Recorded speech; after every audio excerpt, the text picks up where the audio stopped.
Por la señal de la Santa Cruz de nuestros enemigos, líbranos, Señor Dios nuestro, en nombre del Padre, y del Hijo, y del Espíritu Santo. Amén. Señor mío y Dios mío, creo firmemente que estás aquí, que me ves, que me oyes. Te adoro con profunda reverencia. Te pido perdón de mis pecados y gracia para hacer con fruto este rato de oración. Madre mía Inmaculada, San José, mi Padre y Señor, Ángel de mi guarda, intercedan por mí. Después de haber meditado sobre la pasión y muerte del Señor, después de haber hablado de la Santa Misa y de la cruz, hoy ya casi finalizando nuestro retiro, es la anteúltima meditación, la próxima será la última, vamos a contemplar la resurrección del Señor. Cristo resucitó, una verdad vital, esencial, central en nuestra fe. San Pablo le escribirá a los cristianos de Corinto y les dijo que si Cristo no resucitó, vana es nuestra fe. Jesucristo había profetizado su resurrección y efectivamente lo hizo y manifestó así, de esta manera también, que Él era Dios, como también todos los otros milagros que Jesús hizo. Y vamos a meditar la resurrección del Señor de una manera peculiar. En el año 2002 escribí lo que se podía llamar un Via Lucis. O sea, así como existe el Via Crucis, que es el camino de la cruz, el Via Lucis, o llamo Via Lucis, a los acontecimientos, el camino, que se sucedieron el día de la resurrección. La verdad es que la información que tenemos de lo que sucedió el día de la resurrección de Jesús es muy grande. Entonces vamos a contarla, meditarla un poquito en 14 estaciones, como 14 son las estaciones del Vía Crucis. Y la primera estación contemplamos a Jesús venciendo a la muerte. Y escribía lo siguiente: gracias, Señor, por tu inmenso amor. Madre mía, Virgen Santísima, enséñame a querer a Jesús como Él me quiere a mí, que mi amor sea real, no ideal, total, no parcial, práctico, ni teórico, ni imaginario, tampoco exclusivamente literario, con todo el corazón, sin ser sentimental, fundado en la fe sobrenatural y racional, profundo, no superficial, confiado y fraternal, ni egoísta ni calculador, generoso, ni interesado ni frío, sino tiernamente afectuoso, sin tibieza y con mucha ilusión, sin rutina y con verdadera pasión. Y así pasamos a la segunda estación de este Via Lucis. Y contemplamos y meditamos y recordamos aquel terremoto que hizo temblar la tierra. Cuando en tu persona, Jesús, se volvieron a unir tu cuerpo y tu alma, la tierra se estremeció.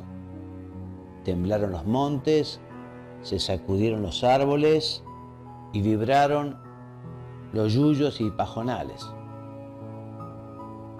Perdón, Jesús, porque cuando vos venís en cuerpo y alma a mi corazón, muchas veces te recibo distraído. Todo mi ser debería palpitar de emoción y agradecimiento, como el día de tu resurrección. Toda mi persona debería estar totalmente enfocada en tu presencia. Y sin embargo, Señor, muchas veces no es así. Me ilusionaría recibirte siempre como aquella primera vez, después de tanto estudio y preparación, mi primera comunión, que fue en el retoño, la estancia de mis abuelos maternos. Tenía 7 años. Para la ocasión me puse un traje de marinero, con el que también papá había hecho su primera comunión. Y recuerdo que los últimos consejos de mi tía María Eugenia, mi tía abuela, catequista, fueron muy piadosas. La misa muy concurrida y los festejos muy familiares. Qué lindos recuerdos, Señor. Ayúdame a que no se me meta la rutina en la comunión. Tercera estación, pánico y huida de los guardias. Primero cayeron como muertos, luego, aterrados, huyeron despavoridos. El tremendo espectáculo llenó de miedo a los soldados y estos se dieron a la fuga. También Adán y Eva, y luego Caín, después del pecado, se horrorizaron de Dios y se escondieron. Señor, yo no quiero temerte nunca más. Si en cambio te agradecería el don del santo temor de Dios, ese temor santo que no es miedo a vos, no es miedo a un posible castigo o al infierno, sino que es un don, un regalo del Espíritu Santo que genera un amor tal que lleva a una delicada sensibilidad para evitar cualquier cosa que pueda llegar a entristecerte, Señor. Así como un novio, cuando teme que un descuido suyo pueda llegar a herir en lo más íntimo el corazón de su amada. Ese es el temor de Dios que quiero y te pido hoy, Señor. Esta gracia del Paráclito inclina la voluntad al respeto filial por Dios y lleva al apartamiento del pecado por constituir una ofensa a nuestro querido Padre Dios. Este santo temor también mueve a una viva contrición por los pecados cometidos y fomenta un ardiente y sincero deseo de repararlo. Por eso, bendito sea el don del santo temor de Dios y bendito sea el Espíritu Santo que nos lo da. Cuarta estación, Jesús se aparece a su Santísima Madre. No consta en ningún evangelio que la primera aparición del Señor haya sido a su Madre Santísima, la Virgen María. No consta en ningún evangelio, pero es lógico pensar que haya sido así. Una antiquísima tradición que se remonta al siglo II, muchos padres de la Iglesia y autores cristianos afirman que Jesús se apareció en primer lugar y a solas a su mamá. Jesús, ya que fuiste tan bueno de pedirle a la Virgen que nos adoptara como hijos suyos, ayúdanos también a quererla con todo el corazón. Danos la gracia de que nuestro amor a ella sea muy grande y vaya aumentando cada día más. Jesús, ayúdame a saber manifestar de muchas y diversas maneras mi cariño a la Virgen. Ayúdame a que no deje de aprovechar las devociones marianas que acostumbro a vivir, el ofrecimiento del día al Padre a través de ella, el rezo del Rosario, del Ángelus o el Regina Coeli en tiempo pascual, el saludo a las imágenes de la Virgen de los lugares que frecuento, el rezo de las comuniones espirituales en las que ella, la Virgen, vos, Madre Nuestra, te encontrás tan involucrada, y al rezo de las 3 Ave Marías de la noche, pidiendo la virtud de la pureza. También querría tener siempre plena conciencia del compromiso que supone mi consagración a mi Madre del Cielo y el uso del Santo Escapulario del Carmen. Jesús, como rezaba el beato Álvaro del Portillo, te pido, ayúdame a poner a la Virgen en todo y para todo. Quinta estación, las Marías muy temprano regresan al sepulcro. Muy de mañana, pasado ya el prescripto descanso del sábado pascual, María Magdalena, María de Santiago y Salomé partieron hacia el cerro del sepulcro después de haber comprado más fragancias para ungir el cuerpo de Jesús. Estas buenas mujeres, con todo el cariño que tenían por Jesús, también se habían olvidado de la profecía de la resurrección. No sabían cómo conseguirían correr la piedra que tapaba la entrada al sepulcro, pero marchaban decididas. Hoy podemos pedirle a estas santas mujeres que nunca nos falte a nosotros decisión para buscar a Jesús y para manifestarle nuestro afecto. A ustedes, señoras, que nos escuchan desde el cielo, queremos pedirles la determinación, la firme resolución, la entereza y la residumbre de carácter para no detenernos en nuestro camino hacia Jesús, por muy difíciles que puedan presentarse las dificultades. Que los respetos humanos o el temor al qué dirán nunca nos lleven a negar al Señor o a consentir palabras injuriosas para con su madre, la Iglesia o el Papa. Que no nos falte la audacia y el cariño para ser apostolado y que la indecisión y la cobardía sean cosas del pasado. Amén. Que así sea. Y llegamos a la sexta estación. Un ángel anuncia la resurrección de Jesús. Cuando llegan a la tumba, se encuentran con la piedra removida. ¿Quién habrá robado el cuerpo de Jesús?, pensaron. María Magdalena volvió corriendo, seguramente para avisar a los apóstoles. María de Santiago y Salomé entraron en el monumento y dentro vieron una luz deslumbrante y a un ángel. Estaba sentado y vestía una túnica blanca. Ellas se asustaron. Aquel, con voz de ángel, las tranquilizó y les dijo: no tengan miedo, buscan a Jesús. Él no está aquí ahora. Él ahora está vivo, pues ha resucitado. Los ángeles son servidores y mensajeros de Dios.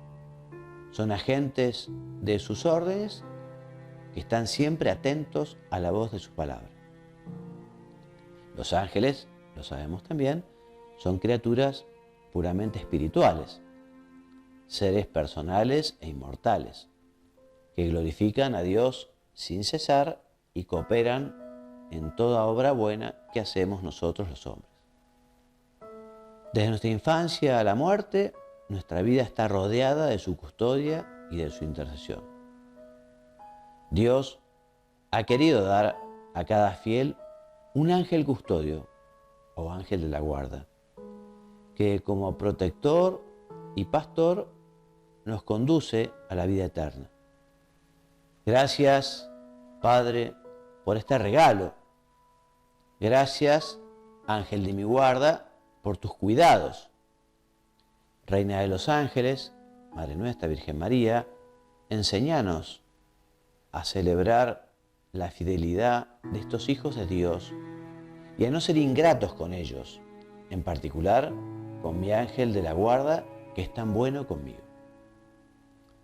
Séptima estación, Pedro y Juan corren al sepulcro. Agitada María no conseguiría darse a entender a los apóstoles.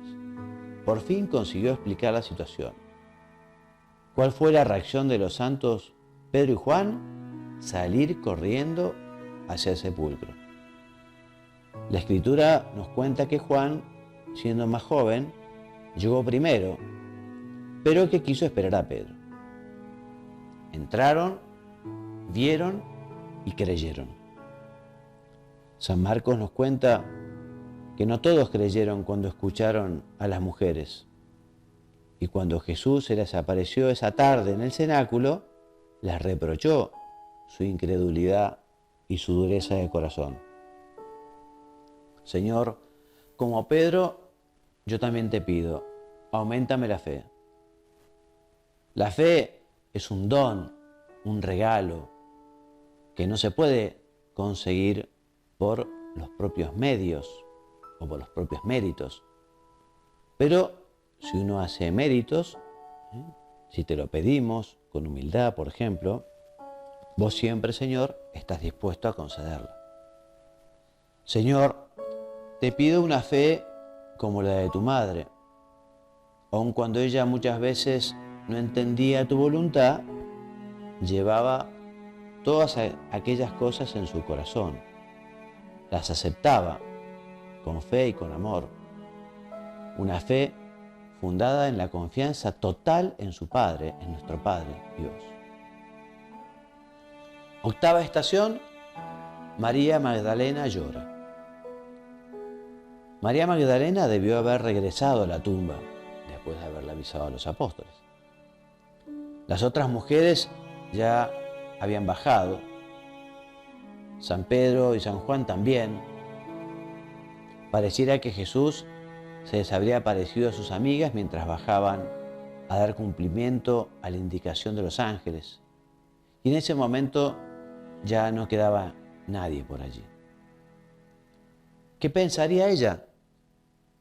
Algo nos dice la Escritura. Continuaba pensando que alguien se había robado el cuerpo muerto de Jesús. Con todo el peso y el aturdimiento del dolor, sin conseguir asumir el profundo impacto que supuso la muerte del Señor y sin encontrar una respuesta a cuáles fueron los motivos de aquel robo sacrílego, María caminaría en torno al monumento. Y de pronto se encontró con alguien con mayúscula. Aquel le preguntó por qué lloraba. Lloro porque se han llevado a mi Señor y no sé dónde lo han puesto. Si has sido tú, dímelo y yo iré por él. De María Jesús había expulsado 7 demonios. María no había sido buena. Yo tampoco fui bueno muchas veces. María, no sabes la envidia que me da el amor que le tenés a Jesús. Te pido que me consigas un poco, cuanto más mejor, de aquel amor. Muchas gracias, María Magdalena. Y así llegamos a la 9ª estación, que dice, Jesús, mirándola detenidamente, le dijo, María. María Magdalena, que quiere mucho a Jesús, Jesús también, por eso Él estaba allí. Jesús, agradecido por todas las demostraciones de afecto que había tenido con Él durante su pasión y su entierro, no quiso dejarla con aquella tremenda amargura en el corazón. Con qué compasión y comprensión escucharía Jesús al reclamo de María. Conmovido, Jesús solamente le dijo, María. Quizá recién ahora María levantó la vista y se enjugó las lágrimas, diciendo, Maestro, Maestro mío, Rabboni, exclamó, y se arrojó a aquellos pies que ya había regado con sus lágrimas y secado con su cabello. Ve y diles a mis hermanos, subo a mi Padre y a vuestro Padre, a mi Dios y a vuestro Dios. Le pidió Jesús y María lo hizo. Señor, yo también quiero anunciar tu resurrección como lo hizo María. con unas ganas y una ilusión inmensa, con una alegría enorme, con una naturalidad sorprendente, con una humildad y una eficacia totalmente sobrenatural. Novena estación, Jesús se le aparece a Pedro. El Señor resucitado se apareció a Pedro, escribe San Lucas. Ningún evangelista recoge detalles de aquella aparición, pero también San Pablo hace alusión a ella en su primera carta a los Corintios. Seguramente fue él quien habló de esta aparición con su discípulo San Lucas. Si Jesús no pudo dejar de consolar a María Magdalena, ¿cómo se va a olvidar del pobre Pedro? Aquellas 3 negaciones habrían quebrado completamente a Simón. Estaría completamente desconsolado. Seguramente los esfuerzos de la Virgen no habrían alcanzado. Y quizá fue la misma Santísima Virgen quien le rogó a Jesús que hiciera algo, por favor. Y quizás pudo contestarle Jesús: mujer, ¿cómo me voy a olvidar de Pedro? Si los evangelistas no recogen detalles de esta aparición, quizás fue por pudor, entre comillas. Aquello hubo de ser un espectáculo tal que merece toda una intimidad. Si Jesús lloró por su amigo Lázaro, me lo imagino en este momento. Este encuentro fue la encarnación, por decirlo de alguna manera, de ese abrazo padre-hijo de la parábola del hijo pródigo. Pedro, ayúdanos a ayudar nuestras faltas y pecados. Pedro, decile a Jesús que no se olvide de mí. Pedro, pedile a la Virgen que también ella se lo recuerde.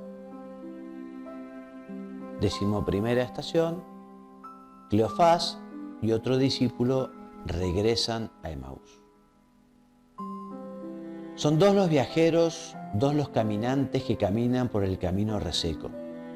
Son 2 los viajeros, son 2 los amigos.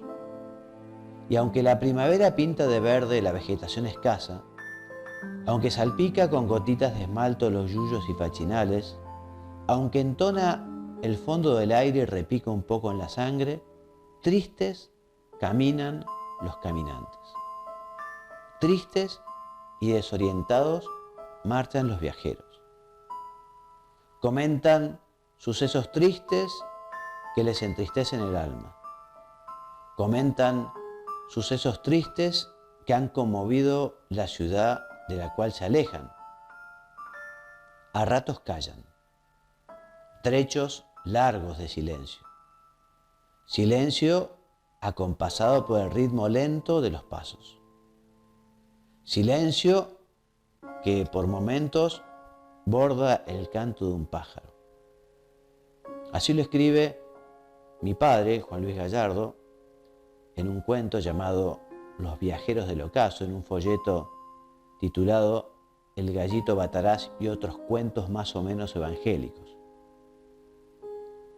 Después de contar cómo Jesús les explicó las Escrituras y les devolvió la paz, la alegría, papá termina este cuento con las siguientes palabras. Dice: el sol ha bajado tras la colina, los 2 primeros caminantes bajarán a Emaús, el tercer caminante hace ademán de seguir camino adelante y le dicen: quédate con nosotros, Señor, porque es tarde y cae el día. Un bello ruego para repetir cuando crece la sombra. Cuando crece la sombra del dolor, la sombra de la edad, la sombra de la tristeza. Un bello ruego para no sentirse solo. Quédate con nosotros, Señor, porque es tarde y cae el día. 12ª estación, Jesús se quedó con ellos. el Señor se quedó seguramente en la casa de alguno de ellos. Prepararon la cena, se sentaron a la mesa. Al distinguido huésped le tocaría las alabanzas y agradecimientos al Creador. Jesús tomó el pan, lo bendijo, lo partió y se lo dio. Y fue entonces cuando se les abrieron los ojos y la reconocieron. En ese preciso instante, Él desapareció de su presencia. ¿No ardía nuestro corazón cuando nos hablaba en el camino y nos explicaba las Escrituras? Se preguntaban, impresionados, aquellos discípulos. Al instante se levantaron y regresaron a Jerusalén junto a los 11. No me cabe la menor duda que ambos recorrieron a una buena velocidad aquella docena de kilómetros. El domingo de resurrección se corrió mucho. Corrieron las santas mujeres, corrieron los apóstoles Pedro y Juan, corrió María Magdalena, corrieron los discípulos de Emaús. También salieron corriendo los soldados que estaban de guardia en el Santo Sepulcro, y ya se ve que se corrió por motivos diversos. Señor, yo te pido que sea el amor a vos lo que me haga o lo que me lleve a poner vértigo a mi vida. Y también te pido, Señor, que no sea la vanidad, la superficialidad, el activismo insustancial, el atolondramiento o el egoísmo lo que me lleve al aceleramiento. 13ª lección, aparición de Jesús en el cenáculo. Era tarde cuando llegaron los discípulos de Emaús. Unos cuantos estaban reunidos. Los recién llegados, con gran excitación, contaron lo que les había sucedido. También las mujeres y Pedro habían contado, cuantas veces lo habrán contado ellas, los detalles de las apariciones de Jesús. Mientras Cleofás y su amigo narraban lo acontecido, se apareció Jesús y los saludó. La paz sea con vosotros. Ellos se quedaron impresionados y sorprendidos. No alcanzaban a reaccionar. Una mezcla de temor, alegría y admiración los tenía atenazados. Jesús, intentando conseguir que reaccionaran, les mostró primero sus manos y sus pies. Y después les dijo que era Él mismo y los invitó a palpar sus heridas. Luego, para que no pensaran que era un fantasma, les pidió de comer. Ellos le ofrecieron parte de un pez asado. Tomándolo Jesús, comió delante de ellos. San Juan, en esta escena, recoge la institución del sacramento de la penitencia. Como el Padre me envió, así os envío a vosotros. Y dicho esto, sopló sobre ellos y les dijo: recibid al Espíritu Santo. A quienes les perdonéis los pecados les serán perdonados, y a quienes se los retengáis les serán retenidos.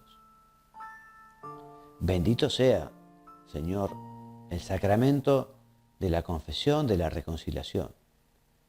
Gracias, Señor, por darnos la oportunidad de limpiar de pecados nuestra alma con la absolución del sacerdote, que a vos, Señor, personifica.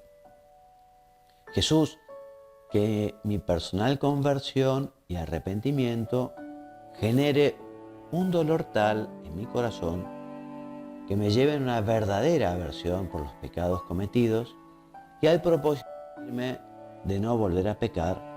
Amén. Y así llegamos a la última estación, la 14ª. Aquella noche, Tomás estaba ausente. ¿Dónde estuvo Tomás durante la pasión, muerte y entierro del Señor? No lo sabemos. ¿Dónde estuvo el día y la noche de su resurrección? Tampoco lo sabemos. Tomás, también llamado Dídimo, fue el gran ausente del cenáculo. Son pocos los datos que tenemos de la vida de Santo Tomás. Sabemos que se lo apodaba el mellizo, pero no sabemos de quién era mellizo. Quizá lo fuera de San Mateo, puede ser. ¿Sería primo o pariente de Jesús? no lo sabemos a ciencia cierta.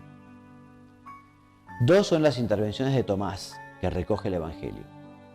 Cuando Jesús recibe la llamada de Marta y María para socorrer a Lázaro en su enfermedad, estaba en Perea.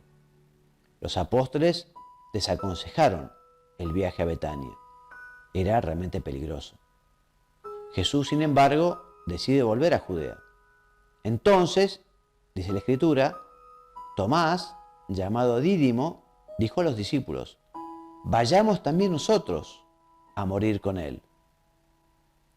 Este texto demuestra que Santo Tomás no era un timorato, un miedoso, es un hombre valiente y decidido, que no está dispuesto a dejar que Jesús se exponga solo al peligro. También fue Tomás quien, después de la afirmación de Jesús, a donde yo voy, vosotros conocéis el camino, él sentenció: Señor, si no sabemos a dónde vas, ¿cómo podemos conocer el camino? Esta intervención también manifiesta decisión y confianza. Dídimo se resiste a creer lo que dice. Tal es su dolor que si aquello no fuera cierto, le rompería el corazón. No quería creer, no quería arriesgar. Desde mi perspectiva, no quería ponerse en la posibilidad de volver a sufrir como nunca había sufrido en su vida. Seguramente, junto a esta barrera existía un deseo grande de que aquello fuera verdad.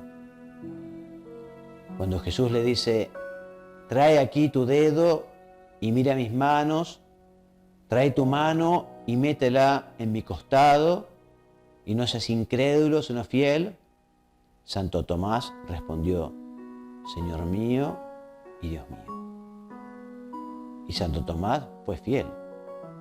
Murió mártir por la fe de su Señor. Tomás, yo también quiero ser fiel. Intercede por mí. Amén. Hoy hasta aquí Vía Lucis y se ha cumplido el tiempo de nuestra meditación. Así que le pedimos a los apóstoles que nos ayuden a ser también nosotros verdaderos testigos de la resurrección. Que con nuestra vida, nuestra palabra, nuestra invitación, también digamos al mundo, a los que están cerca, a los amigos, a los conocidos, que Jesús no es algo del pasado, sino que Cristo resucitó y vive, y nos quiere y nos espera.